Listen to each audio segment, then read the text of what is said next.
Hello, folks. Welcome to Between Awesome and Disaster. This is your host, Will Carey. I appreciate you being here. I hope you're doing well. Hope you're staying safe and taking all the necessary precautions. We're about, I guess, I feel like we're about a week away from Thanksgiving, which is going to be really different this year for obvious reasons during the pandemic, and it should be. This is not the time to break out your traditional big gathering Thanksgiving. So, it'll be different this year, but there is still a lot to be thankful for. Me personally, at least, is of course my health and well-being, and the health of my friends and those around me, and my wife. Obviously, want to make sure she's included in that. And then also for even in the messed up year that I was able to kind of make a silver lining for myself. So that's where my head's gonna be at next week for Thanksgiving, and I hope that there is something. If you're listening to this, I hope that there is something in your life like that for you as well. My guest on the show today, in continuation of my 2-week series of Chicago punk rock, I've been fortunate enough to interview lots of my favorite punk rock musicians from the Chicago area. My guest on the show today is Chris McGrath. You might know him from the band Much the Same, who reunited and put out an excellent new record last year called Everything Is Fine. He also recently joined the Texas, I believe they describe themselves as technical skate punk band, Winning Streak, who just put out an amazing new record called We Need a Plan.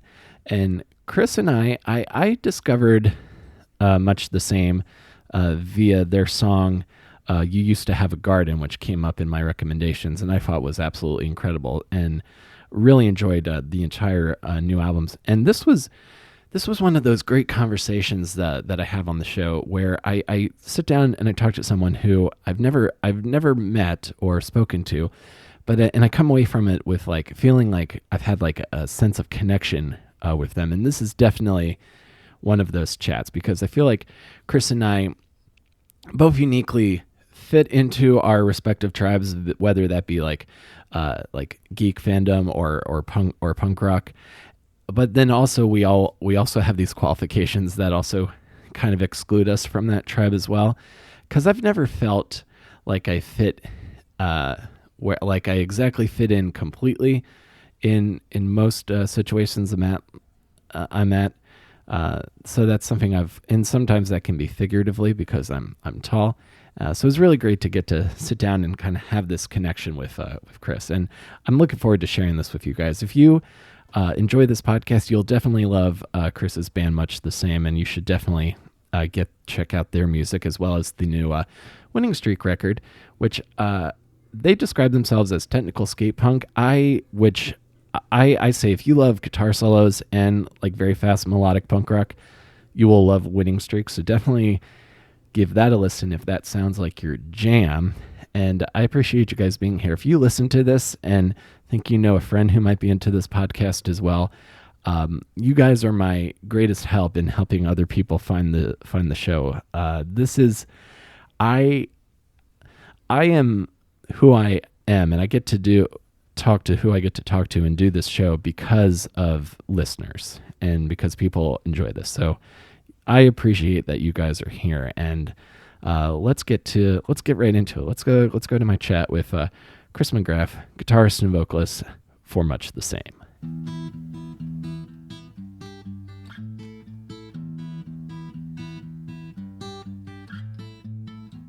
All right, I listened to the newest Winning Streak album today in preparation for this, and that record is really great, dude.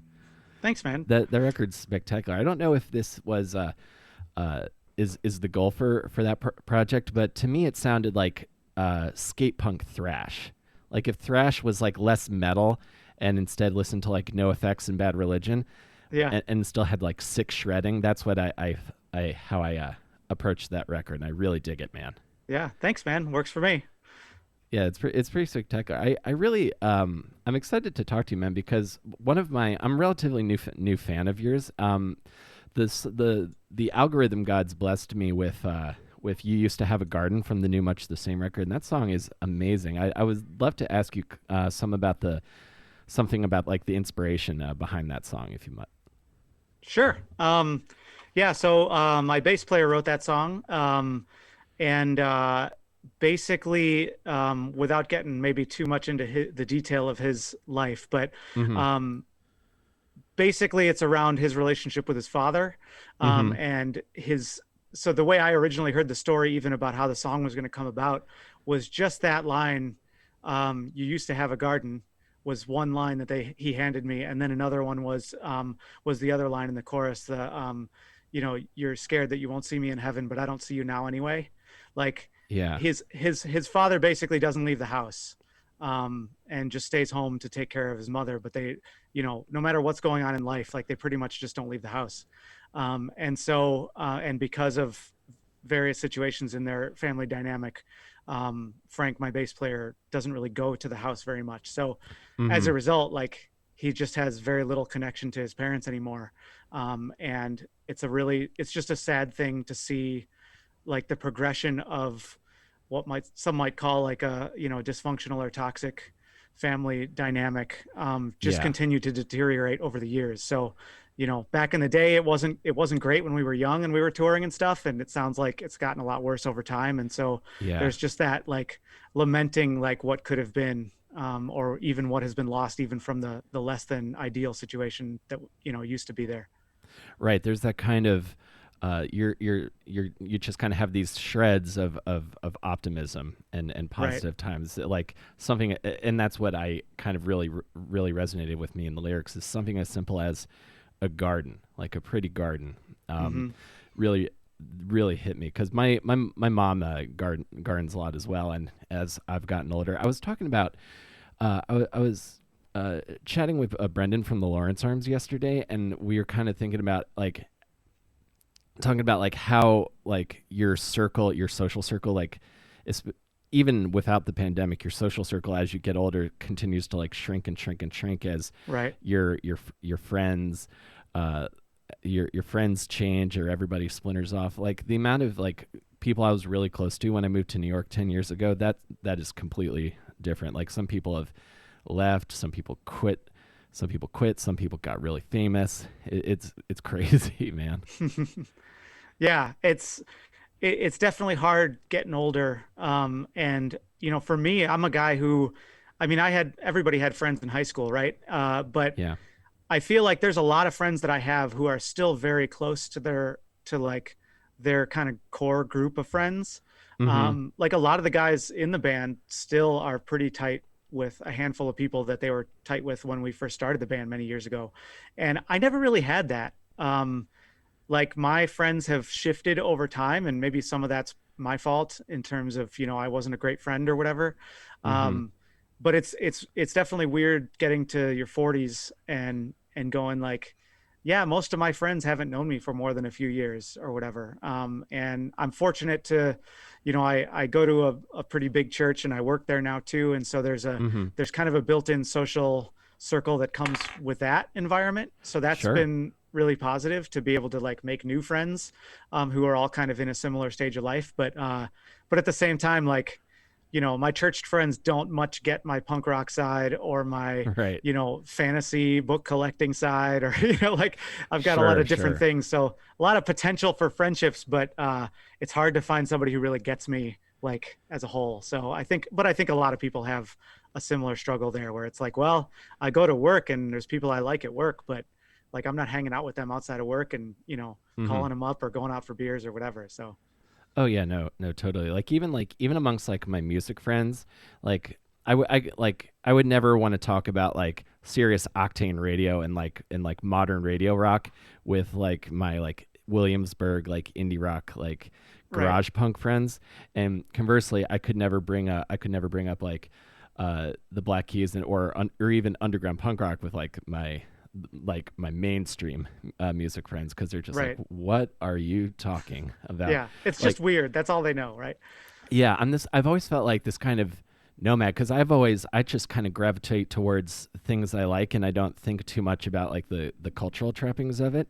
Hmm. Even like, but especially now, because I feel like there are certain things like where the fan base, like Rick and Morty fans are brought up as an example of this. Like the fan base almost kind of taints the thing. Yeah, and that could be true of everything. Yeah, I mean, in some of the like geek fandom stuff that I'm into too, like there's definitely, I was just having a conversation with some people. I won't name the author, but around one particular author, and there's like one or two people who like go onto every forum that exists for this author and basically just complains nonstop about like the treatment that this one particular character gets in a series, and Mm-hmm. how like the author must hate this character, and like that character deserves better and the author doesn't know what they're doing and all this stuff. And it's like, well, then stop buying the books and stop coming into the forums and complaining all the time. Like, but there's also maybe a mental illness thing going on there too, where it's like you're a little too invested in certain things. So yeah, I think with all geekdom, especially like I'm a geek. I've been a geek all my life. You know, it's weird. Like like when I was in high school, being into punk meant I was, called one of the freaks. Like there was like 10 of us in a high school of 5,000. And Uh-huh. so like literally we were the freaks. That's what everybody called us, which was weird. Like it, between that and my D&D friends, I was not super popular. And so like I went from being this kid who liked D&D and comic books, and then I was into punk rock, and I was a Christian. So clearly I was not like a popular dude. Uh, but Right. then over time, like, well, suddenly punk rock got kind of popular there for a good while. Uh-huh. And suddenly I was a cool guy for being a singer in a punk band. And then like, as I get older, all of a sudden, like I saw D&D games in Target yesterday. Like everybody is into D&D and like comic books and fantasy stuff now. And so like, now I've got two things, and I'm like, if Christianity ever becomes cool again, like I'm going to be the coolest guy on the planet, but I'm not holding Right. out hope for that. Exactly. Well, for Reliant K, and if Reliant K could do another album like I think there could be some hope. Oh, I'm such a good vibing. record. It's so good. I love that album so much. I'm vibing so hard with you right now because I was when I was in high school. You could not admit that you liked anime at all because then you Right. were like the freak. And even Right. by like anime standards, like the stuff I like real anime, people are like that's you are very gay for liking that. And it's like, well, I thought we were beyond saying that at this in 2020. But then Yeah, no, lots of people are not, for yeah, sure. but then a couple years ago, I saw on Twitter uh, a clip from a Pittsburgh Steelers game. This guy makes this catch and does like an awesome touchdown, and he does the like Kamehameha thing from Dragon Ball Z, and I'm like, the jocks like Dragon Ball Z. Right?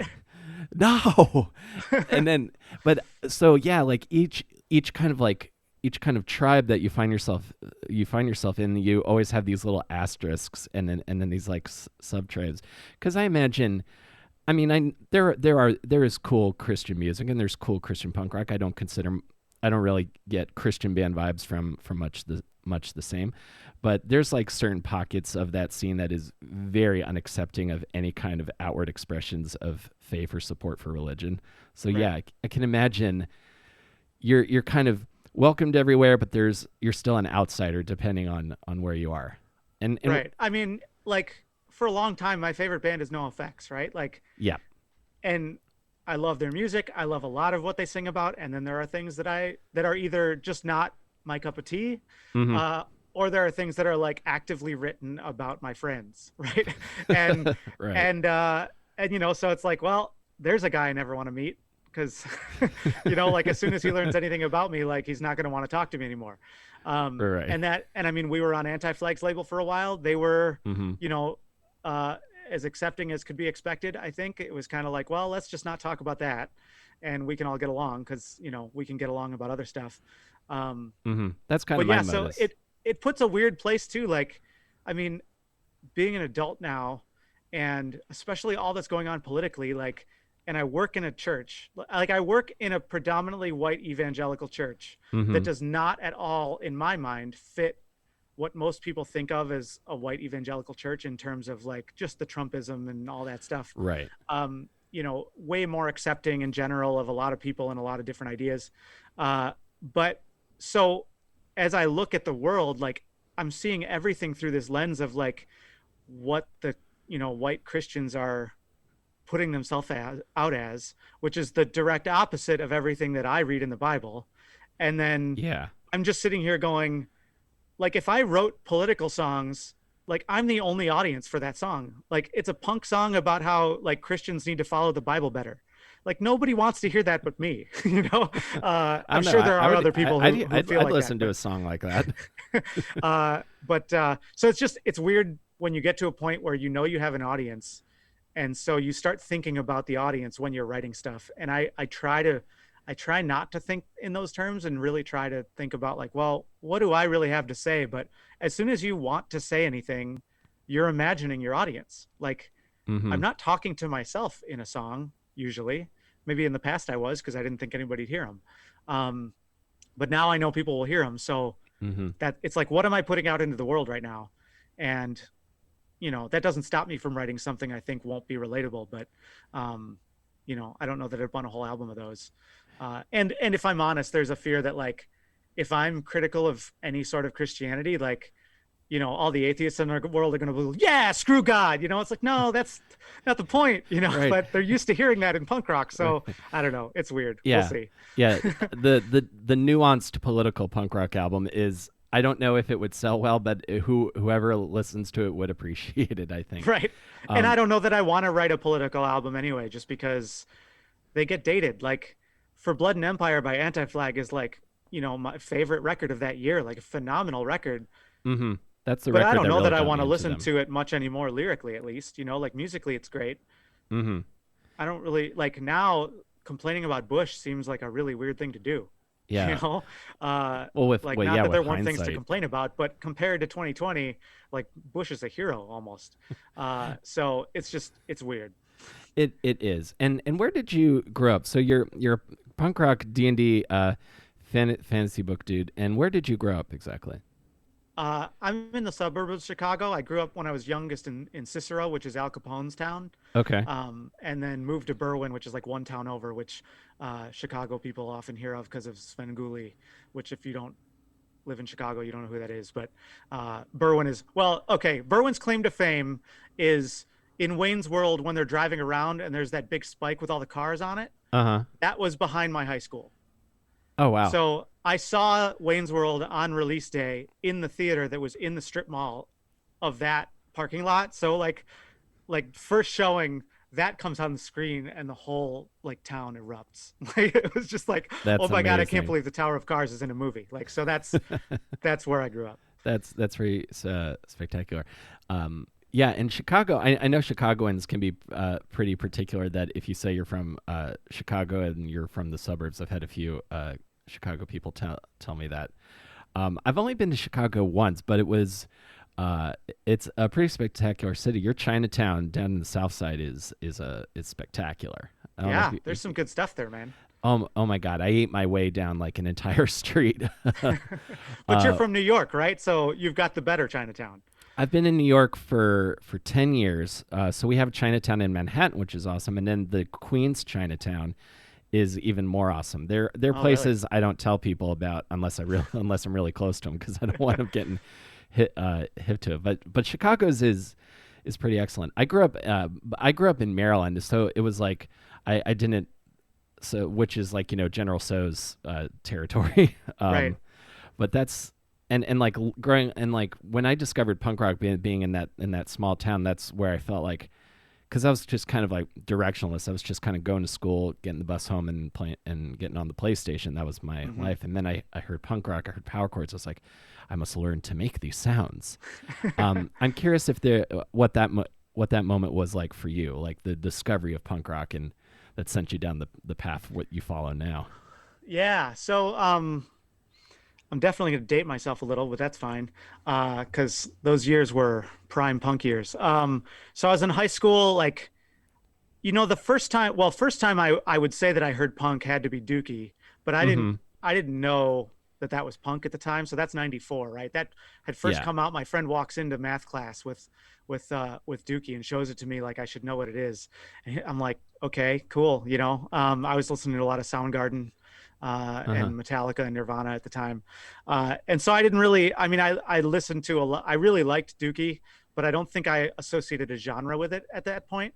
Mm-hmm. Um, when I got into what I knew was punk, the first band that I heard was No Effects, and my friend was we were driving in a car, and he had "Please Play the Song on the Radio" on, and I just remember thinking like, Hmm. I think I said like, "Who's this? That's cool," and he said No Effects, which then I of course didn't know how to spell, and I Uh-huh. imagined it differently in my head, and it just kind of disappeared because I never saw that band again for a little while.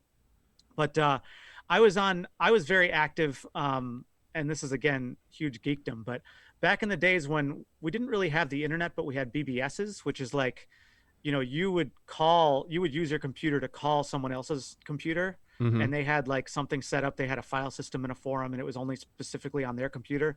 And so you'd like create this network of computers that you knew of, and you'd go dial in at 11 Uh-huh. o'clock at night when your parents weren't using the phone, Right. and dial into each other's computers and do forums and stuff that way.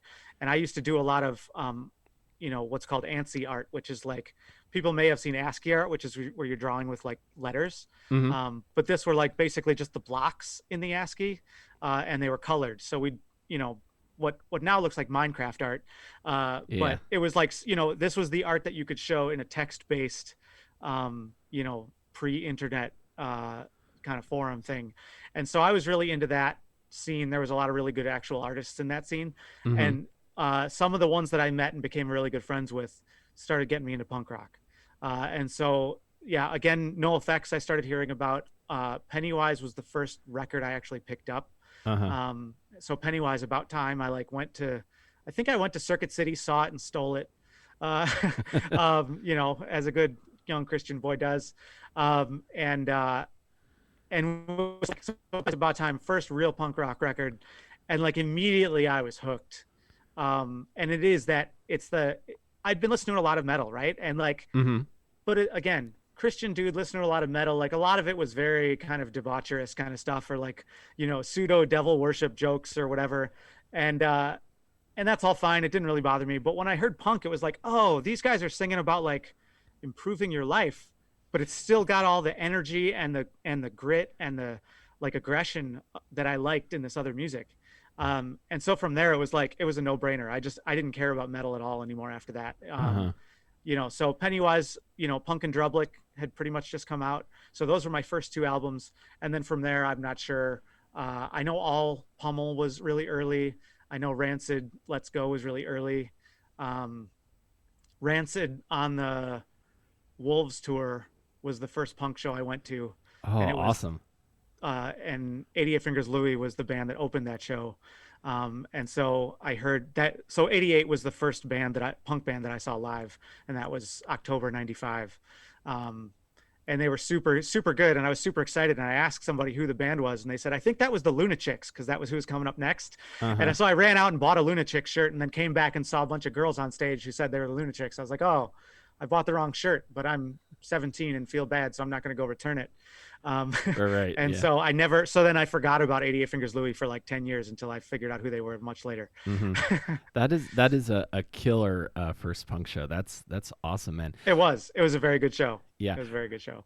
Yeah, Rancid to me, like when I saw them open for the Misfits at Madison Square Garden, I felt like I was like, it was a complete vindication of how they've of operated as like an independent band and punk rock Right. band for so many years. Rancid were the band that, and I'm gonna I'll lose all my punk credibility here. So I was just like, I think you're a little bit older than me. So I was like the late '90s wave of pop punk with Blink and Newfound Yep. Glory. So I remember just like walking around high school thinking like, oh yeah, Enema State Dude Ranch, oh this is great. And then the one kid with Liberty Spikes is like the fucking poser, and then that's how I found out about Rancid. And my first Rancid record was Indestructible, Mm-hmm. which I think is a very good record. And then the other band that really got me into like going in doing like the punk rock archaeology was the Descendants. Yeah. Because kind of like I imagine the same way you did is like, oh, this is music that's kind of made by people that sound like I would hang out with them and kind of relate, as opposed to like uh how cartoony metal sounded, like cartoony metal sounded in the Right. 80s. Although like all of that stuff was like, I thinking about that stuff now, like I would put Crazy Train in the same category as like Raffi. It's like Yeah. it's like kids music. Yeah. Yeah. It's Yeah. It's very very very goofy, very cheesy. yeah. I mean, I love all I love the musicianship. I could listen to those solos and those riffs all day, but when you like really start sitting down and reading the words, it's like, why did we think this was all contributing to the moral decline of society at the time? And when did you start playing guitar? So yeah, so that was my senior year of high school, right at the beginning of my senior year when I started listening to punk, and I got my first guitar for Christmas that year. Mm-hmm. So it was like 3 months or so after that. I got an acoustic guitar that my grandma gave me because she had bought it for one of my uncles who wasn't playing it. So she gave it to me because she heard I was showing some interest. Uh-huh. And then I don't know how much longer after that I got my first like $200 Epiphone Mm-hmm. electric, and played it through a like a 70s keyboard amp because that was the only thing we had around the house and I could afford, I couldn't afford to buy a guitar amp. Sure. Yeah. And I guess that's a little bit of my punk rock cred is I actually did grow up moderately poor. Uh, so we had real garbage. Like that $200 for that guitar was a huge gift from my parents to even be willing to put that money out. Mm-hmm. But yeah, I remember like, I had been learning like just open chords and stuff like that and playing, Mm-hmm. Green Day and Oasis and like whatever was on the radio at the time that I thought I could actually play, which Mm-hmm. wasn't a whole lot. More Than Words by Extreme was a big one for me at the time. Like Mm-hmm. that was my advanced course, in chords. But I still remember this kid Matt like explaining to me the power chord, and we were in school, so he like took a soda can and crushed it, and he's like, all right, imagine this is the guitar, like you put your one finger here and the other finger here, and I was like, that's it. Like, just go home and do that, like try that. Okay, and I pretty much, that stunted my guitar playing a lot because then I just did that for like the next 10 years. Oh yeah, I remember when I first learned like, okay, you take a power chord and then you just move this in a box, and Right. and you've written a song. There you go. Yeah. Yeah. Yeah, pretty much. Yeah, so much. Yeah, my songwriting was pretty much how fast can I play these chords? Mm-hmm. Like how fast can I go through these? And it took me a while to get beyond any of that. But you can do a lot of cool things with that. So Oh, you 100% can, and like I feel like punk is always gets thought of as like over like simplistic, or it's like, oh, like hmm punks can't play, but I've tried to like been teaching myself a lot of home recording in lockdown, yeah, and trying to record like punk rock songs at like 200 BPM or like 100 BPM. I bet several bands have like, okay, why don't we become power pop? Weezer use power chords, and that's like 120 beats a minute. right. So how do you just from a guitar player sense of curiosity, how do you build up like speed to like be able to play at those like super fast skate punk tempos? Uh, God, all I can say is just keep doing it. I mean, because I mean, I was definitely bad. I mean, I still don't consider myself to be a good guitar player. I'll say that all the time. Like, I'm very good at like a couple of things, and then I just play to my strengths. So like, speed wise, the fastest things I do are like the fast palm muting Mm-hmm. stuff, which you'll hear in songs of ours like Burner and American Idol and things like that. Um, and I think it was just a matter of like because I wasn't trying to continue learning like I've been playing guitar for 25 years now and I'm just learning the minor pentatonic scale. So like Yeah. I wasn't learning all the things that you should be learning back then. I just had the one thing I knew how to do and I was trying to do that well. And I think in time I just, you practice one thing for 20 years, you get pretty good at it. So yeah, I think it was just that. Um, and I did notice even in recent years that I've gotten better and faster at that kind of thing. Like there's like Good Riddance songs I never could have played 10 years ago that I can Mm-hmm. play reasonably easily now, just from the speed aspect of that. So not a huge accomplishment, but yeah. And there was a moment too after I quit in 2007. And there was a period there where I didn't want anything to do with music. I was just so burned out, and so I didn't touch my guitar for like a year. I ate McDonald's every day. Like I gained like 40, 50 pounds, like Uh just huh. like, turned into a mess. And at some point, I was like, okay, I want to pick up my guitar again. And so I picked up my guitar, I plugged everything in, and I played, one of those fast songs. And halfway through it, I was winded. Like Mm-hmm. literally, like I wasn't jumping around in my apartment, like just trying to play the song on guitar while standing. Like I ran out of breath. And so it was Uh-huh. like, A, I'm not in shape at all. And B, like, oh, like there was something to that. Like I was, like as a guitar player, kind of in shape for a while, and I had lost that speed or that ability to really do that for extended periods of time. So, um, yeah, so that's the only other thing I have to say about speed is I think I learned way too late that I would get really tired out on stage Mm-hmm. from playing really fast, especially as I got older. And so I started doing a lot of cardio in the summers, and started running just to like improve my ability to breathe so that I could actually Mm-hmm. sing all the way through a set. Because now that I'm in my late 30s, early 40s, like a 45-minute set of really fast music, like that takes a toll. It It's not does. cool to say that, but yeah, like going out and running every other day for like 3-4 months straight really made a difference in my ability to get through a set. So there's those kinds of things you can do that maybe people don't think of. That makes total sense. I'm gonna remember that because I gotta get up to some of these tempos. I'm playing bass in a band right now, and we have this like one song that I can I wrote it, and it's hard for me to play as fast Oh as I yeah. think it should sound. Right. Um, so if you take nothing else from this, listeners, cardio does improve your musicianship. At least for singers. I can't say 100% for guitar players, but for singers it definitely helped me a lot. As Mm-hmm. far as, yeah, the speed of playing it, like, yeah, I think just like keep doing it, and maybe even like intentionally, like something I so I'm just starting to take lessons now this year, Uh huh. guitar lessons for the first time. And one of the things that I'm hearing is like, yeah, play it with a metronome at a speed that you can play it accurately and get accurate with it, and then just slowly turn up the metronome throughout your practice and just keep on doing that, and eventually you get to a speed that you couldn't have done at the beginning of the practice. And the next day you'll try to do it at that speed and you can't do it again, so then you got to rewind and start it Mm-hmm. slower and work up to it. And eventually you just kind of have it at that speed. It's not such a big deal. So Mm-hmm. Absolutely. Okay, so and when did much the same form, and how long did you guys play around before you attracted the attention of AF? so I started what would become much the same in, I want to say 98, 90, yeah, probably 97, 98, somewhere in there. Mm-hmm. And there was just, at first it was just like a rotating group of like different guys. I had like one or two very poppy punk songs that I was trying to play with some different guys. And over the course of a year or two, finally locked in what I would call a real band that we were all, and it was a three-piece at the time. We were called Don't Look Down. Actually, we were called Antisocial first, and then Don't Look Down, Mm-hmm. as bands do as they're first starting out, changing names a lot.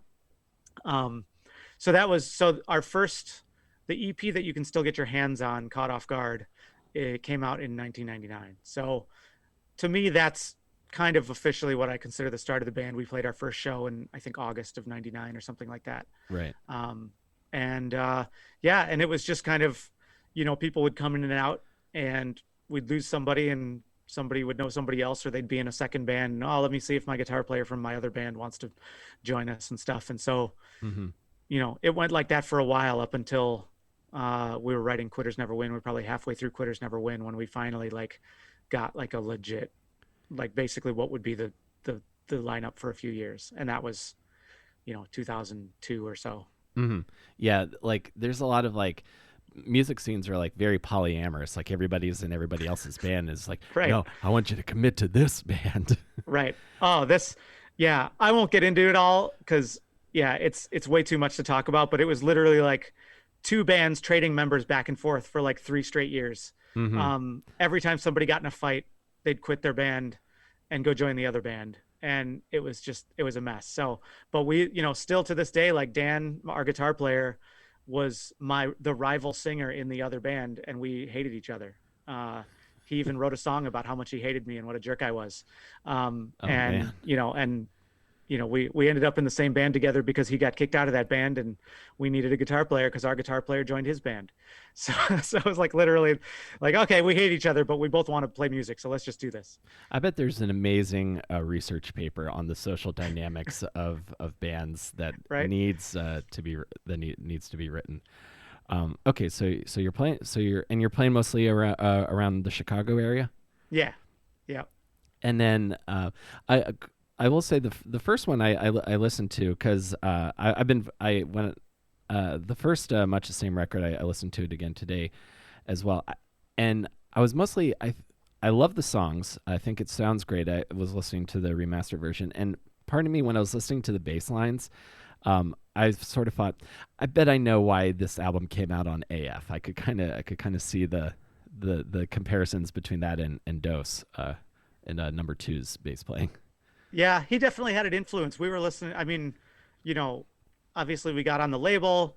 We started getting to know those guys better. Mm-hmm. He actually did pre-production for that album. So we took all the songs out to Pittsburgh and played through them all with him in the room, and like he gave some feedback. So there are some things on the record that were, you know, directly from ideas that he had. And so yeah, there's no question that he had some influence. And then yeah, Frank will always say, you know, he's basically just ripping off Scott Shiflett and you know the Descendants bass lines and stuff. Like just put all of those together, Mm-hmm. and you've got what Frank's doing most of the time. So Totally. And then so that record comes out, and then do you guys just like hit the road immediately? I mean, yeah, but hit the road is a relative term. Sure. You know, like Start like putting together DIY shows. right, yeah. I mean, the booking of tours in that era was still pretty rough, and Mm-hmm. yeah, very much a lot of like roll into a random town, play for two people kind of thing. And you know, every few months try, you know, get enough shows together where you can get out on the road or whatever. But yeah, it was not glamorous, but you know, there was also the upside to that era was, for whatever reason, I mean, I think just where punk was, you know, we were in an era Mm-hmm. where punk was still like fairly a big deal in the mainstream. So like it Mm-hmm. wasn't such an unusual thing. There was a lot of people listening to stuff, and Chicago had a really vibrant scene at that point. Yeah. I mean, that's when Fall Out Boy was coming up. You know, Rise Against was coming up at that time. Yep. Plain White Tees actually were kind of like, you know, adjacent to our scene. We played a lot of shows with them. Oh yeah. You know, Yeah. and I mean, literally one of our earliest shows was with them in a coffee house, you know, like before anybody knew who any of us were. That's Um, so wild, man. I remember seeing them on Warped Tour, and before Hey There Delilah became massive, and thinking, yeah, oh, I'm gonna hear that song everywhere on the radio. right. That's And yeah, so wild, man. Damar and the drummer of that band was in a band called Knockout, who's on Fearless Records, and we played probably 100 shows together. I don't know, we played so many shows just around town because we Mhm. were always playing. And so there were so many good bands back then. And so we were, you know, we'd have local shows just, you know, for local bands that really didn't have much of a national following, like selling out the Metro, which is like a 1,100 person venue. Yeah, I And know the Metro. yeah, and then we'd Lucky Boys Confusion would do like a House of Blues show every year where they just invite a bunch of Chicago bands, random Chicago bands, and they weren't really a punk band, but because they were kind of college rock radio, but Hmm. they had us out for, you know, one of their House of Blues shows, like sold out House of Blues show, all local bands. Like that's just incredible. Like you wouldn't hear that almost in any rock music in America today. Like rock's just, any sort of rock isn't really doing that kind of thing. Yeah, Local rock scene. So oh yeah, like that's sort of like giving back and like helping and like even giving a shot for a local band to have a cool show like that.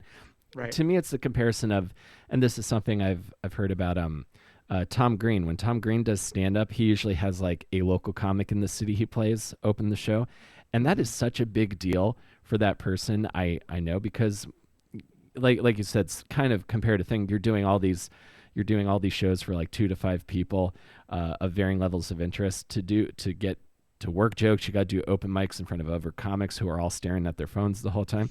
So Right. just to have that little glimmer of that taste of what you're chasing Right. is so incredible.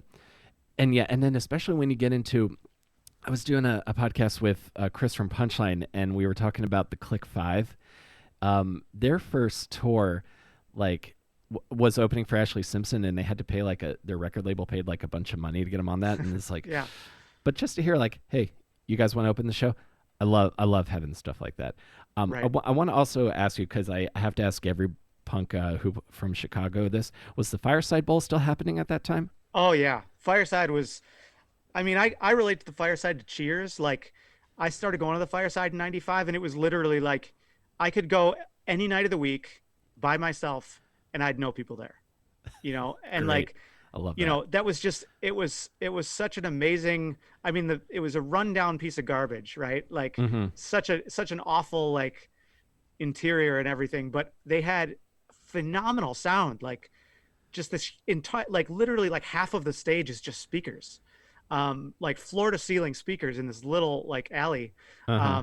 And I mean, I saw Slapstick there. They did like a reunion show there because I got into Slapstick, which of course, as you mentioned, Brendan Kelly, Yeah, yeah. later went to do other bigger things. But like, they were doing like a benefit, and it was sold out. People were standing on the lanes, which at the Fireside, you couldn't do that. That was totally like super unsafe.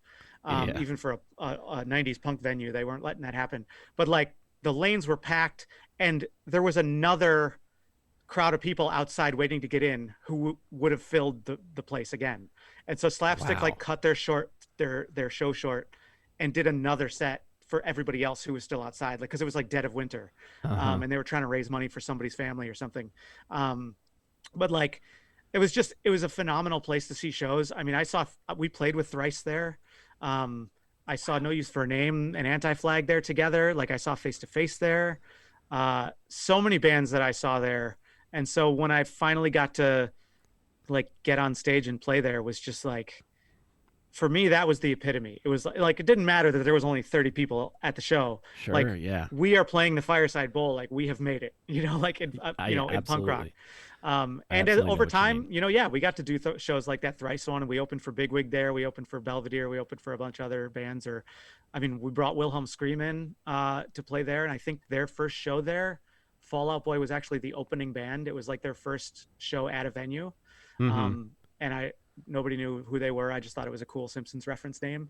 Uh-huh. But like I remember that show very clearly. So many, like I don't know how many times we played there. A lot of times, and it was the best place, and it was super sad in like 2005 or 6 when they stopped doing shows, because that was home. That felt like a part of me died when they stopped doing shows there. Oh yeah, I felt the same way when the Record Theater in Baltimore closed. My band in college, when we got to play like a matinee show there and be on that stage, was just spectacular. That was where like all the like mid tier bands would play through in Baltimore, and there are plans for it to come back. So I'm excited about that. But yeah, I was gutted when they turned that into like a hookah, like EMD, Yeah, EDM lounge. It was just like, yeah, time has passed me by. right.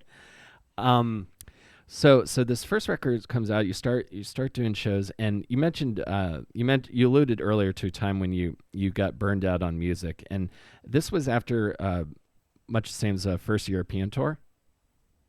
Yeah, so that's after Survive came out. Hmm. So after we'd gotten on Nitro, put out Survive, and that, we felt was a really good record, but there's just a lot of internal stuff going on with bandmates, just that kind of old story of us not getting along. Is this with the guy Years, who you and the guy who hate each other? no, actually, well, sort of. I didn't get along with any of them anymore, but he wasn't the I final see. straw. Gotcha. We had gotten along for a good long while at that point, but yeah, it was just you know, years and years of just trying really hard to get out there and play shows. And actually, unfortunately, like watching some of those, like some kids like Fall Out Boy go up and get huge, and we're still playing the same shows. And, you know, like nothing is really changing. Like, okay, we got a better record deal. That's cool. Hmm. We put out a better record. That's cool. We're still playing the same shows. That's not so cool. It Yeah. just got really tiring. At this point, I'm like 27, 28, still live with my parents because I can't afford to pay rent if I'm going to go on tour. And, Hmm. at some point your dreams just start to change. We'd roll into town and, random person would offer for us to stay with them. And I'd get to their apartment and be like, I want to live in an apartment like this. Like, like Right. that became, it was no longer cool. Like, I want to sleep on the floor of the van and a truck stop and play music every night. It was like, oh man, I'd really like my own shower. Uh, Yeah. so that, I mean, that's just kind of growing up, but, so at some point it was just, okay, this is not, I gotta take care of some other things in my life now, I think. So Hmm. it is what it is. Yeah. So the band kind of breaks up, and then what's going on during that time leading up to the decision to do the new album? Well, we were off for 8 years. We did, and again, we were not speaking much for the first few of those years. We did one reunion show in 2011 in Chicago because we'd finally gotten to the point where we could all speak again. And Hmm. we were like, all right, our last show was in England or wherever it was. Like, we never did a show in Chicago. Like, let's just do one. Yeah. And so we did one, and it was awesome. Like, tons of people came out. Probably half the crowd was from out of town. At least three people flew in from other countries. Like, it was really cool. Hmm. Good, nice send off. Like, okay, this is a great time. There's still videos of the whole show on YouTube, and that was a blast. And then kind of went our separate ways and went back to doing life. Here and there would kind of throw a song idea at each other. Like, I wonder if we should try this again. And Hmm. so Haunted from the new album was written in that period where we kind of joked around about writing a song. Hmm. Um, but yeah, sometime in like 2015, it was just like I started hearing more and more people, like new people were finding out about us through Spotify or whatever. Hmm. And now friends of ours were going and playing Grows Rock, in Belgium and things like that. And people are making comments about wanting to hear us there. And I was like, do we really have enough of a following that we could go out and play shows like in other countries again? Like, that's really weird. Uh-huh. But if it could happen, then that would be a blast. And that's like literally exactly what happened. Like, we got invited to Grows Rock like pretty soon after we got back together. Um, and that was just incredible to be able to do stuff like that when we hadn't been, I basically had given up on music. Hmm. Um, and oh, now there's the market again, or now there's interest again. And yeah, now it's all, old guys reliving their youth or whatever. As we all are, now in our 30s and 40s, Yeah. most of the people who go to these shows, but whatever, I don't care.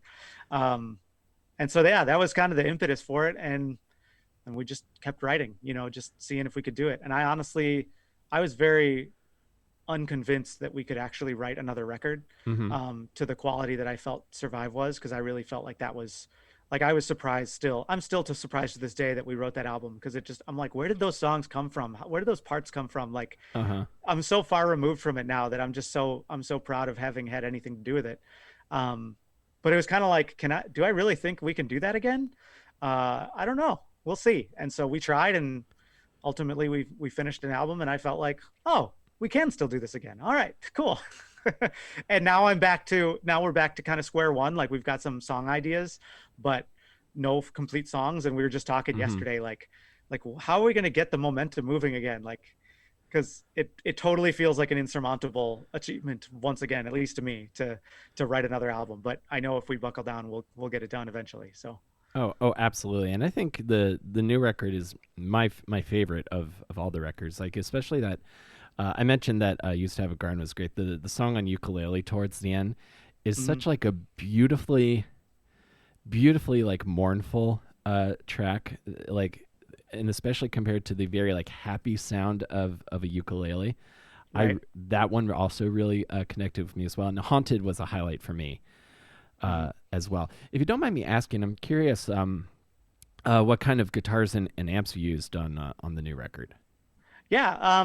So we, for 99% of it, we're using my two ESPs. I have an E2 Eclipse and an LTD Eclipse, both with Evertune in them, which is like Oh yeah. 90% of the quality there. Like, we literally tuned one time the whole recording session, and it was when we changed strings. So, which normally you tune it every third take. Right. And so and sometimes even between, like in the middle of a solo, if it's not perfectly intonated, like, you got to play some of the solo, go retune the guitar slightly differently, go play the higher notes, retune it again so it's Uh-huh. intonated better, like, didn't have to do any of that. So yeah, so my two Evertune guitars were basically all of the record. And then there's a couple of little bits and pieces that were like a Telecaster. I think it's a Nash Guitars Telecaster actually, Mm. or an acoustic or whatever. And then yeah, I think only 2 amps, the whole thing. Basically, the whole sound of the album is an orange Rocker Verb 100, Mm-hmm. sometimes turned up, sometimes turned down, depending on what we were trying to do. And then there's like an AC30, I think, in there, like one of those little, like tweed type combo amps, for some of the solo stuff, or some of the lighter things. But yeah, mostly the Rocker Verb.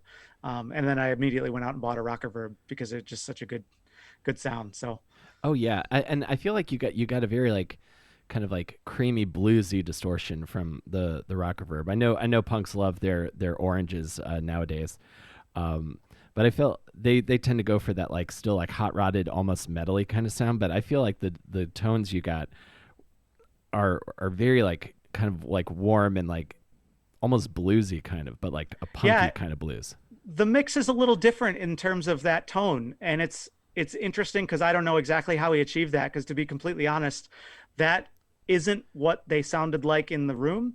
Mm-hmm. So there's a lot you can do with EQ and all the different stuff, and like I'm just guessing now, but I think the way that he EQ'd it to make sure that the bass and the vocals stayed clear and didn't get muddied up, like changed that tone a little bit and gives it that slightly different sound. So but yeah, the Rocker Verb has a phenomenal tone. My main amp is they don't make it anymore, but it's the orange, it's Jim Root Terror. So it's like a little Mm-hmm. lunchbox amp, but it's basically the Rocker Verb distortion channel in a little lunchbox. And it's like it fits in my carry-on, and it sounds huge. It's such a good sound. And yeah, and so that's, yeah, it was phenomenal. And then the bass, to me, the bass is the best sounding thing on that album. And that was it was an American Fender precision bass with I think it was an Ampeg head, but he did some magic in the studio with like blending a clean and a distorted signal together. And Mm-hmm. just like, on You Used to Have a Garden, like when I first heard it, I was just like, it was always meant to be like driven by the bass. Like that's kind of how we wrote that song. Mm-hmm. And when I heard that tone, because he recorded bass last after we all left the studio, he came in separately and recorded it all. And when I heard the first mix of that, I was like, oh my God, like I can't believe how big that bass sounds. And it's just like driving and gritty, but clear. Like that, to me, that's the highlight. Forget the songwriting, forget the vocals, forget everything. Like the bass tone for me is the highlight of the whole album. Yeah, that And we have to, if we don't have that exact tone on every record from now on, like I'll be super bummed.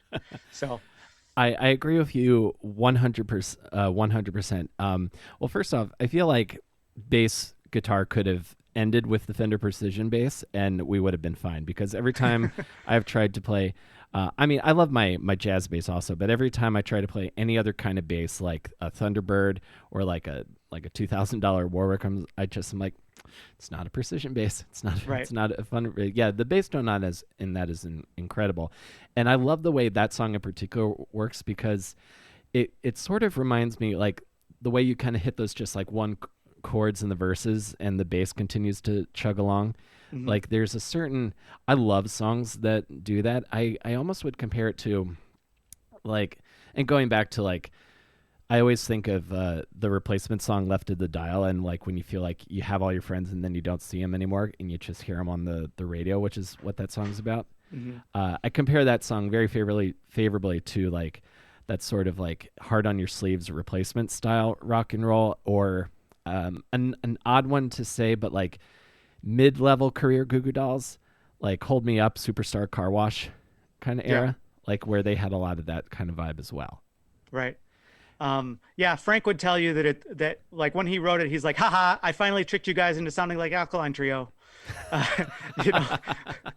you know, another Chicago band. But yeah, that was like, for him, that was just straight up like, I'm going to write an Alkaline Trio song. Mm-hmm. And the nice thing about musicians doing this stuff is when you get a different group of people together, like trying to sound like somebody else, if they already know how to play together, like it still comes out sounding like the people who are playing, right? And so Yeah. it was kind of nice to go, okay, yeah, we can go and do something in that vein, and it'll still feel like us when we're done. That's cool. And we did that. We did a lot of experimenting on this record with stuff like that, where it's like, yeah, this might not fit what we would have normally called much the same, but once we're done with it, it definitely does. So Oh, 100%. And like I said, I think you guys did a phenomenal job on that record. I love that record so much. It's the record that brought me into the fold. So absolutely a triumph with that, man. And I feel it seems like now like you're kind of in a place where like I sense like a sense of like you're grounded, but you're also able to continue to do what you enjoy and not be burned out by it. yeah, like I mean, music is super part-time for me, or for all of us really right now. And I think there's a part of me that would like to be doing more, but to be honest, like it's just not, like I have other things that are higher priorities in life now. Like I'm Hmm. married, I have kids. Those are my priorities. I have a career that, I mean, I've had that career all through. I'm a computer programmer. I've been doing that since, 98. So I've had that all this time, but um, yeah, just it's kind of nice because I think when I was in my 20s, punk rock was really my identity, and everything else was, the stuff I did to make punk rock happen. Hmm. And the intervening years helped me to kind of understand where my identity truly is, and that it's not just in like, oh, I'm the singer of this band, and if I'm not in the singer of this band, I don't know who I am. Like I Yeah. know who I am now, and for a long time I needed to step away from music in order to figure that out. Hmm. And that was like a big thing where I think where I finally, because the guys had been bugging me, in the a few years back to start playing again. I was like, I don't think I'm there yet. And it got to a point where I was like, okay, I think I know I could now get on stage and play a set, and if I did poorly, I would not feel like life was over. I Yeah. would not feel like I didn't know who I was anymore if the band broke up again. And so that feels good, and it lets me fit music in now, um, where it's just okay. This is a thing that I love to do, and it's really fun when I'm doing it. And I maybe get a little too obsessed uh, as I'm doing Uh-huh. it, a little too focused, but that's what I do. And then yeah, I get it done, and I go back to my real life. And so now yeah, we go play a few shows, a year wherever it is that somebody offers us to go, which is usually out of the country, which is just crazy to me. Hmm. Um, I'm going to go fly over to this continent and play a few shows and come back and go back to work and just have some cool stories and memories. And I mean, I'm very happy with that. I don't know that I'd want to be doing music and trying to make a living at it like that. That sounds like a nightmare now. That's I think about that as well, and I'm relating to your sense of balance because there was a time in my life when I first moved to New York that the only way I was going to find personal happiness was by being a full time professional comedian, which is not a real occupation right now in 2020. That Right. that industry does not exist right now. Um, and then that definitely caused some tension in my friendships and in my personal relationships. But I'm now at a point where like I I what makes me money brings me joy as well, and then I also have this that brings me joy that I'm able to, because you get burned out on like asking to do shows and then being told you need to have been on TV in order to do certain shows, which Yeah. that's why I originally started going so hard on this podcast. But then being able to have, in a way, it's sort of like having it all. Maybe it's not where you originally started, but where you end up is still pretty great. Right. Yeah. And I mean, yeah, there are things that I miss about back in the day and the way things were, and but there's probably way more that I don't miss. Um, and so, yeah, this is good for my stage of life, and the fact that we're still making music that I feel like is up to par. Like it's not. Oh yeah, we're trying to recapture what we did 10 years ago and failing. It's like Yeah. we're taking who we are today, and we're taking all the things that we like, and turning it into what we want to do. And yeah, this record is a little more pop punk than our previous two. That's a little more of the other guy's style. I'm a little more of the aggressive kind of stuff, but Hmm. in the end, like if it's a good song, it's a good song and it's fun. And I don't have to worry about trying to fit into a certain genre or whatever. Um, it just is what it is. So, Totally. Is there a record that you really enjoyed that you think more people should be listening to? so there's this band called Winning Streak. I think is really good. I agree with you. They're pretty excellent. Um, I mean, first I'll give that plug. Like, so I joined this band Winning Streak toward the tail end of their writing process. I didn't do a whole lot on it. I only sang the backup vocals on it, and not even Hmm. all of them. But it's such a good record, and I can say that because I didn't do very much. I'm just super proud of those guys and my little part of it. So We Need a Plan just came out not long ago, and I think it's really worth listening to. Um, Random other so my big, like, nobody's ever heard of it record is usually the self-titled album by a band called Marathon, Hmm. who is from New York. Some people definitely have heard of them, but they broke up quite a while ago. I'm pretty sure they only have the one album, maybe an EP as well. But Marathon's self-titled record is like just absolute, like, genius skate punk melodic hardcore, uh, with lyrics that rival Propagandi's in my mind.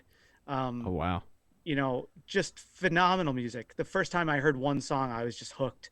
Um, and it's not exactly the same Fat Records kind of stuff that I would usually uh, be into, but it's reasonably close and just phenomenal. So that's an album I think that it just always comes to mind first when people say what should people hear that they haven't heard. And I'm gonna feel really bad when after this interview I think of 10 other bands who are currently active that I should be mentioning right now.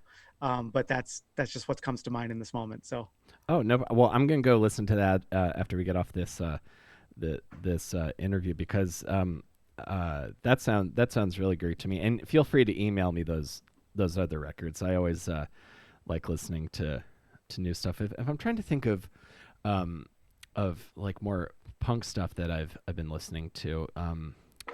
Uh, Obviously, like I don't know if you know the band High Standard on Fat. They're yeah, from Japan. They're great. The Spotify has a whole punk Japan playlist that just has gold. Like skate punk didn't die; it just went overseas. right. There's Yeah, some really there are really a lot great of stuff really there. there are a lot of really good bands over in Europe for sure, in Canada, Quebec especially. Hmm. So we're our last couple releases we did were on Lockjaw Records in the UK, and Thousand Islands Records in Canada, and P Records down in Australia. And all of those labels have a bunch of really good bands. Um, again, I'm going to feel bad even starting to mention any bands because then I'm going to leave out half of them that should be mentioned. But off the top of my head, I'll just say The Decline from Australia came out with a record last year that's just like mind-blowingly good, really deep. Um, some of it's kind of just poppy fun stuff, but some of it's like deceptively deep lyrics about just depression and things like that that you if you've never been depressed you wouldn't notice it, but as a person who has struggled with depression, like, it just hits home so much, just in the way that they describe their lives. Hmm. Was really healing to me when I heard it, actually, because I was in a depressed place when it came out. It was really helpful. And then a band called Drones in the UK has a record. They just had a couple of singles that have come out with their new albums coming out real soon on Lockjaw, and that's like a super good, like, again, kind of melodic hardcore female fronted band that's just super good. So those are a couple more that are worth checking out. Excellent. Thank you so much, man. I just thought of a couple more. One is you might be into this band called Sleeve, Sleave. The guitarist was a fan of my podcast, and then he sent me his band's newest album, and we had a great chat on the show.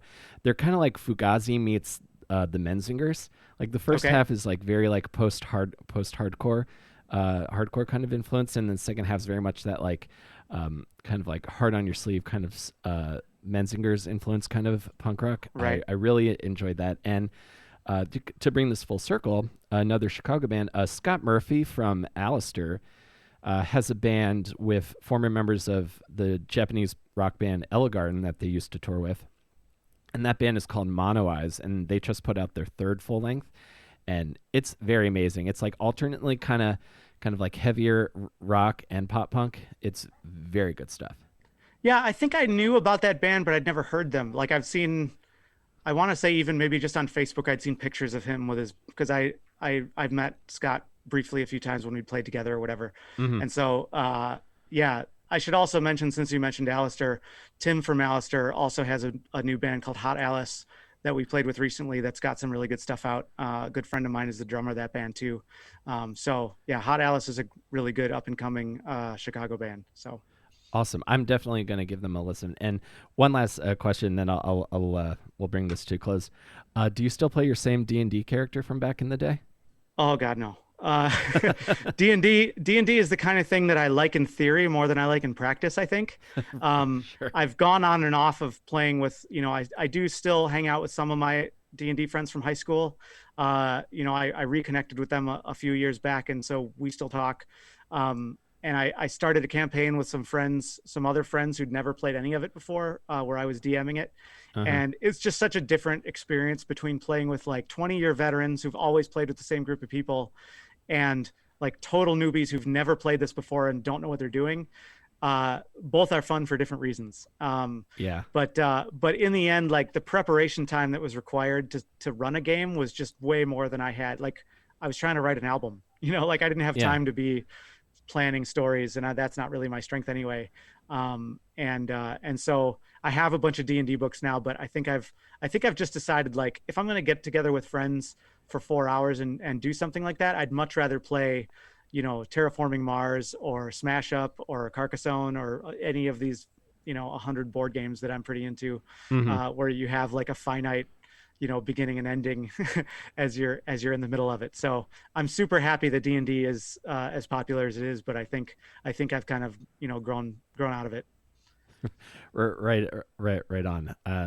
That's awesome, man. I feel like my favorite pod episodes I do on this podcast are ones where, like, because I didn't know you before we did this, but I feel like we kind of like know each other now, and I really appreciate you taking time to talk to me today, man. And like I said, the new winning streak, I really enjoyed it, and I look forward to hearing more much the same stuff in the future. If you ever wanted to come back on and talk about new stuff, let me know. I'd love to. For sure. That'd be a lot of fun. Awesome. I really appreciate you taking time to talk to me, Chris. Thank you again. I sincerely Thanks for really having me. appreciate it. Yeah, this was great. Thank you.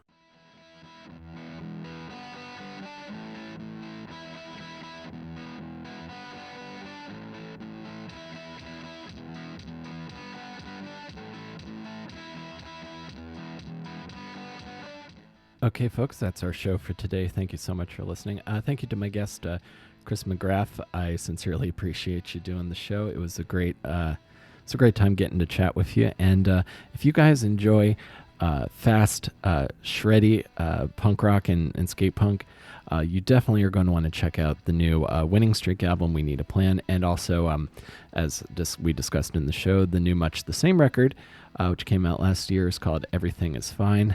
You can get those wherever you get your music.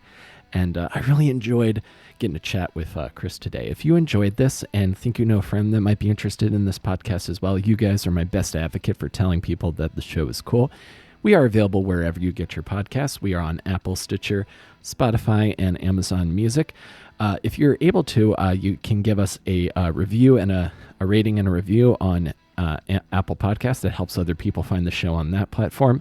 And you can give us a follow on Stitcher as well, so that whenever I have new episodes out, you can get them. And I also want to give a shout out to my supporter on Patreon at the awesome producer level, Mary Beth Mooney. Thank you so much for your support. I sincerely appreciate it.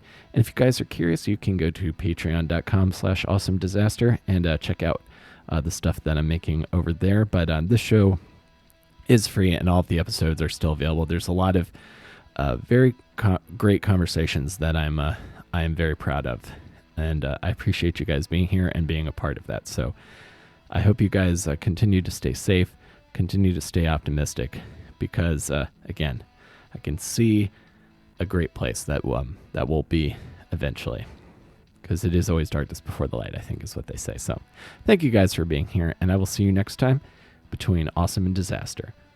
Stay safe and wear a mask.